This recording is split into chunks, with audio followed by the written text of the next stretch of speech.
We've done everything you've asked. Everything's going according to plan. Governor, we won county, and the NAPAC has never been stronger. So tell us, Governor, what else can we do for you?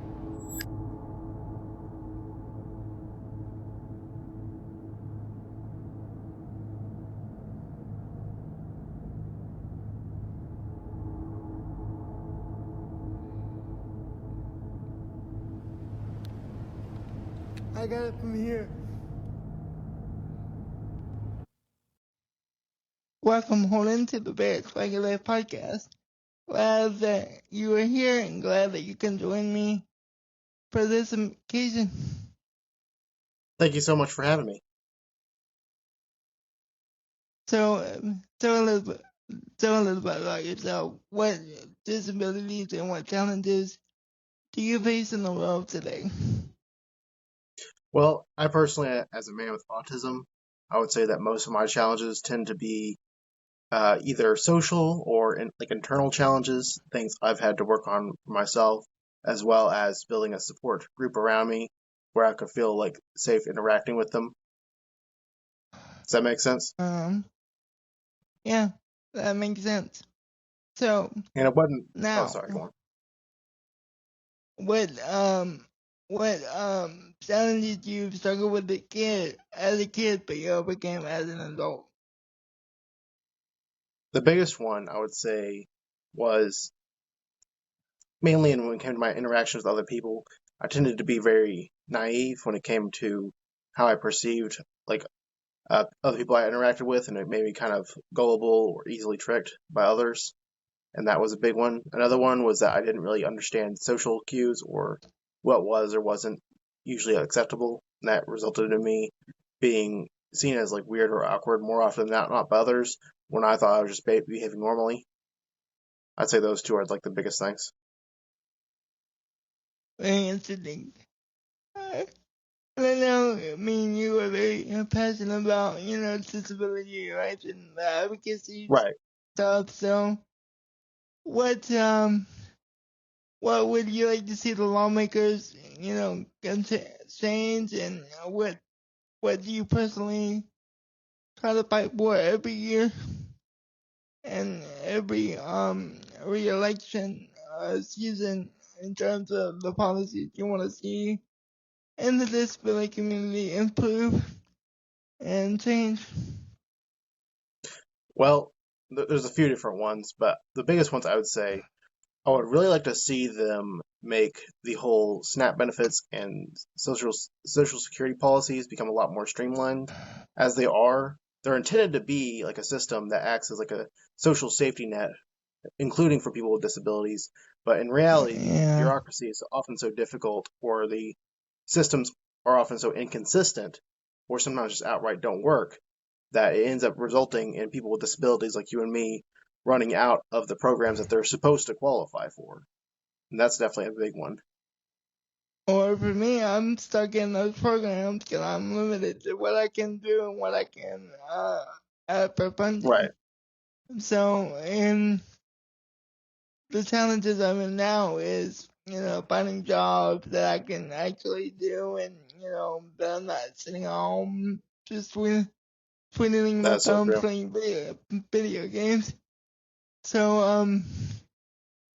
I would guess, what partners or what kind of friends you made advocating for, people like yourself and people like me and you talk about this all the time. What do you think needs to happen for the House to be accountable for all these laws that are in place now that don't really get acknowledged and don't really get acted upon and follow through like, Right. government agencies don't really do what they're supposed to do.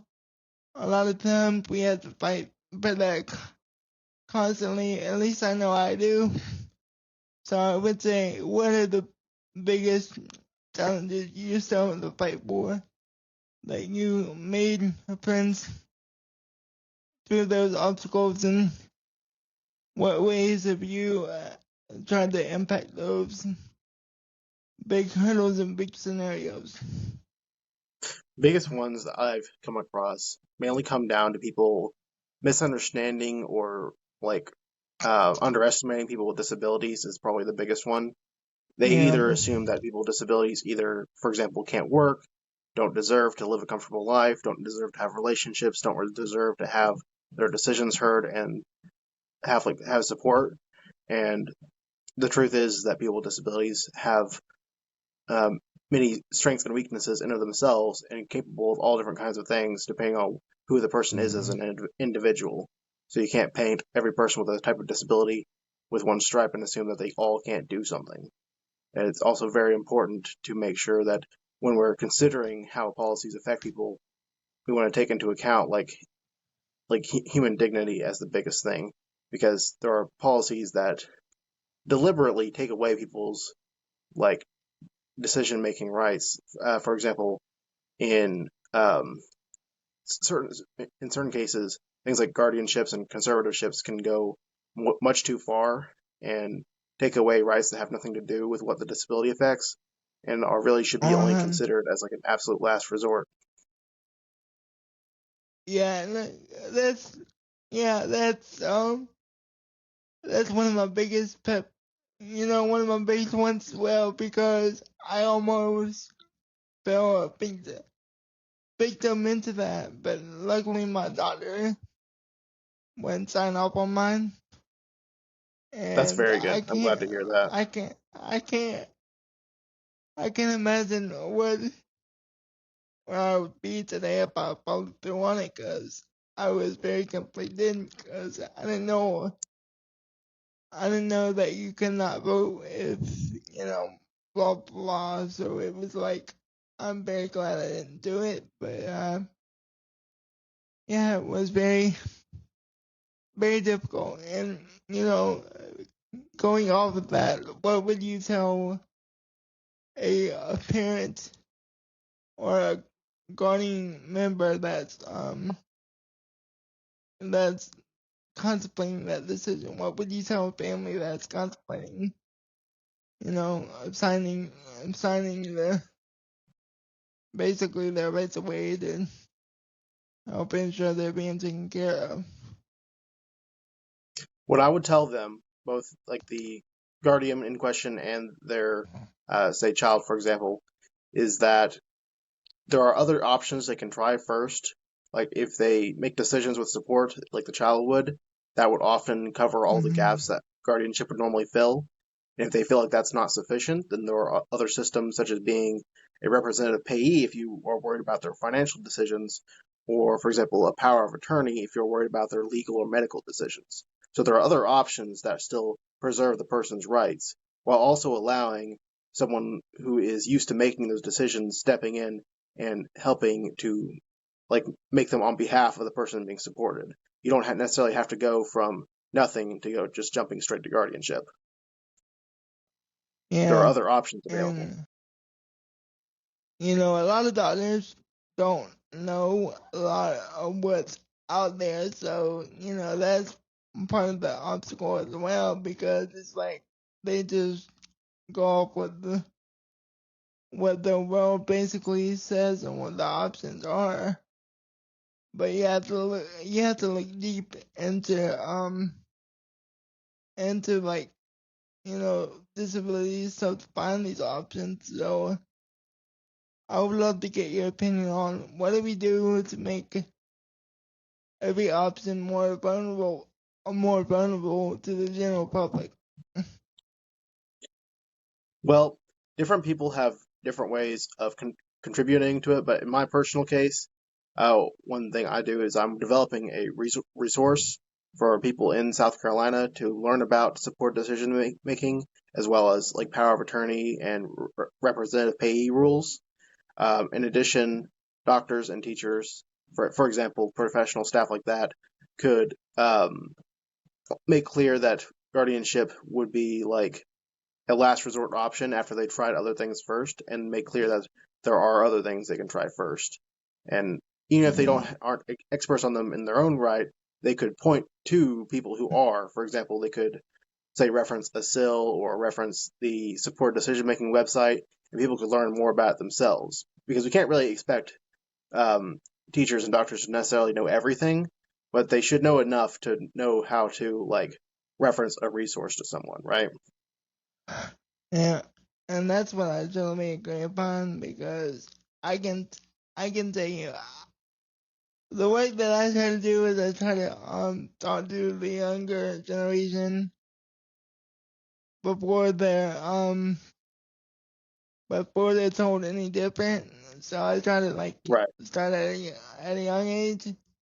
But I get that a lot of people would, well, I wouldn't say a lot, I would say some people with disabilities don't want to be as vulnerable as I am, and answering all kind of questions, and that's fine. But what would you say if a young person was curious about their disability and what they should do, and if they're comfortable, bringing up the conversation while the parent or the guardian is shooing them away because they're gonna embarrass on what their child, is doing in a way. Well, I would definitely encourage, um, being able to openly communicate about that stuff because, as I'm sure you know, having a disability is nothing to be ashamed of. What we can do Mhm. as slightly older, younger people of the younger generation is that we can be in effect people who can like listen to them and hear them out because a lot of them are used to having like their older peers be people without disabilities, and so they're going to feel like they're the strange and out of place ones. But what you and I can do, depending on what the person's disability is, can act as sort of like a reassurance and a listening ear to help them get through like getting used to having their disability and feeling comfortable with talking about it. And I would encourage, if somebody has a disability, like where can I go to find friends?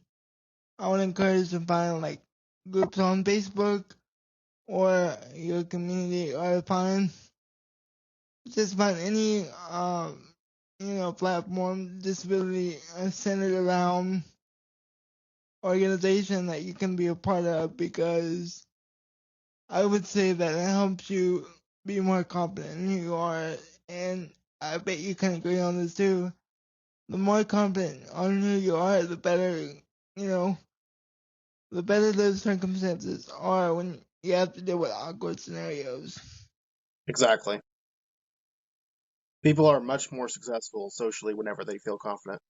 And and that's why part of my slogan is, you know, be confident in who you are and live with swag. Because if you live with swag, you feel like you can accomplish anything that's on your mind with the right support system.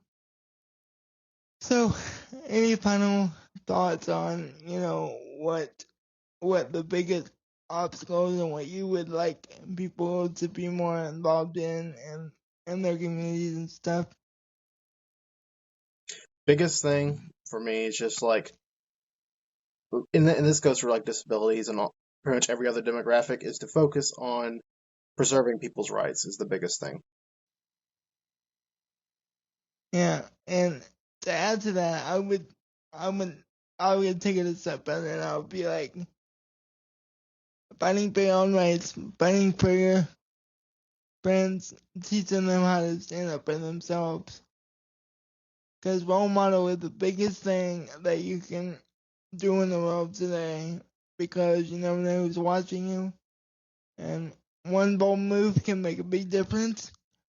And with Very true. Holden, thank you for joining my podcast. I really appreciate it. Have a good night, and I'll see you when I see you again. It was my pleasure, Barrett. I'll see you soon. You can email me at BARAETS.SWAGGYLIFE@gmail.com.